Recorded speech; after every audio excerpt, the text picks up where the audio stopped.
Samsung may be preparing one of its biggest strategy shifts in years, and it could change what powers the Galaxy S27 series in 2027. According to new reports, Samsung is planning to increase the use of its own Exynos processors across the Galaxy S27 lineup, cutting back on how heavily it relies on Qualcomm Snapdragon chips. And the reason behind this potential move isn't mysterious at all. Snapdragon is getting more expensive fast, and the bill is starting to hurt. For the Galaxy S25 series, Samsung reportedly went all in on Qualcomm's flagship processor, and that decision is said to have cost the company around 3 trillion won. That's a massive number, and it's exactly the kind of cost that forces a company like Samsung to rethink its long-term plan. Because if Samsung keeps doing the same thing for the Galaxy S26 and Galaxy S27 generations, the pressure doesn't ease, it gets worse. Here's why. The Snapdragon chip expected to be associated with the Galaxy S27 Ultra, often rumored as the Snapdragon 8 Elite Gen 6 Pro, could move to TSMC's cutting-edge 2nm process.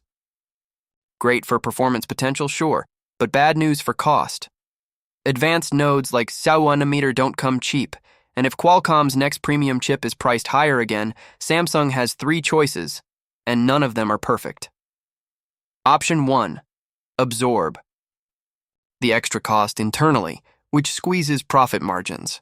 Option 2. Raise Galaxy S27 prices, risking consumer backlash in an already expensive flagship market. Option 3. Lean harder into Exynos to control manufacturing and reduce dependency. And based on these leaks, it looks like Samsung is choosing option 3. Now, if you've followed Samsung flagships for a while, you already know this story has a history. The Snapdragon versus Exynos debate has been going on for years, and the biggest issue hasn't been raw speed, it's been real-world efficiency. Because in everyday use, the chip that wins isn't always the one with the biggest benchmark score.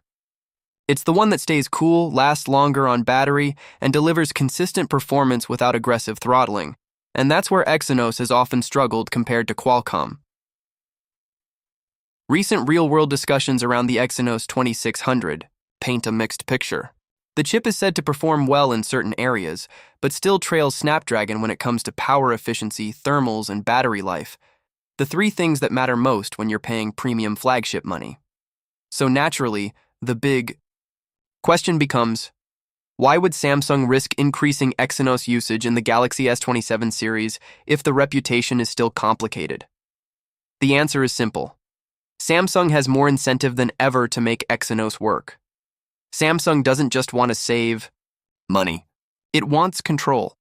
Control over costs, supply, optimization, and long-term planning. The more dependent Samsung becomes on Qualcomm, the more exposed it is to pricing swings, supply constraints, and whatever direction Qualcomm decides to go next. And if Qualcomm moves deeper into expensive 2nm production, Samsung's flagship bill could climb again, especially for the Ultra model, which already has higher component costs across cameras, display tech, cooling, and materials. So instead of making every Galaxy S27 a Snapdragon phone, the latest reports suggest Samsung may aim for a roughly 50-50 split between Snapdragon and Exynos in the Galaxy S27 lineup. If that happens, it would be a noticeable jump compared to recent years, and it would signal something important. Samsung may be more confident in its in-house chip roadmap this time around. But let's be clear, this is not a risk-free play. A 50% Exynos rollout across a global flagship series can backfire if the real-world performance gap is too obvious. Consumers have long memories, and in many markets, people specifically look up whether their region is getting Snapdragon or Exynos before they buy. That tells you everything you need to know about how much chip choice matters at the top end. Samsung can't afford another situation where one version of the Galaxy S27 series delivers noticeably better battery life and cooler sustained performance than the other, especially when the phones are priced the same. That's why all eyes are on the next step in the Exynos roadmap, often discussed in leaks as the Exynos 2700 era. The success of Samsung's Galaxy S27 Exynos plan will depend on one thing above all: efficiency and stability in real life, not just quick bursts of speed, not just synthetic benchmark wins, real usage. How does it handle long gaming sessions without overheating? How stable are the frame rates over time? How much battery does it drain on 5G? How does it perform while recording high-resolution video? Does it throttle under pressure? Does it stay consistent after months of updates? These are the questions that decide whether Exynos becomes a true Snapdragon alternative or remains a compromise that buyers try to avoid. And that's why this leak matters, because it points to a long-term correction in Samsung's flagship strategy. For years, Samsung's reliance on Qualcomm has been a safe play. Strong performance, strong efficiency, fewer complaints. But the trade-off is cost, big cost.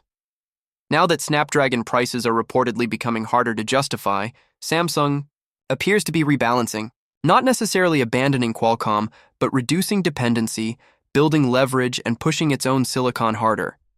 And if Samsung can close the efficiency gap, it unlocks something huge, a flagship Galaxy S27 series that's less vulnerable to Qualcomm pricing, more optimized under Samsung's control, and potentially more profitable without raising consumer prices.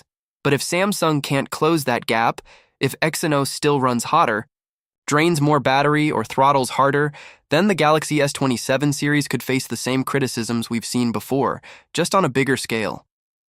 So what should you watch for as we get closer to the Galaxy S27 era? First, pay attention to early efficiency leaks, especially power draw under sustained loads. Second, look for thermal performance data and throttling behavior. Third, watch battery life comparisons on 5G and mixed use. And finally, keep an eye on regional distribution, because a 50-50 Snapdragon and Exynos split could mean very different experiences depending on where you live. The Galaxy S27 series could end up being the moment Samsung finally gets the balance it has been chasing. Competitive in-house silicon, less reliance on Qualcomm, and flagship performance without runaway costs. Or it could become another reminder that in 2027, efficiency is king, and the chip that wins on paper doesn't always win in your pocket. If the bow.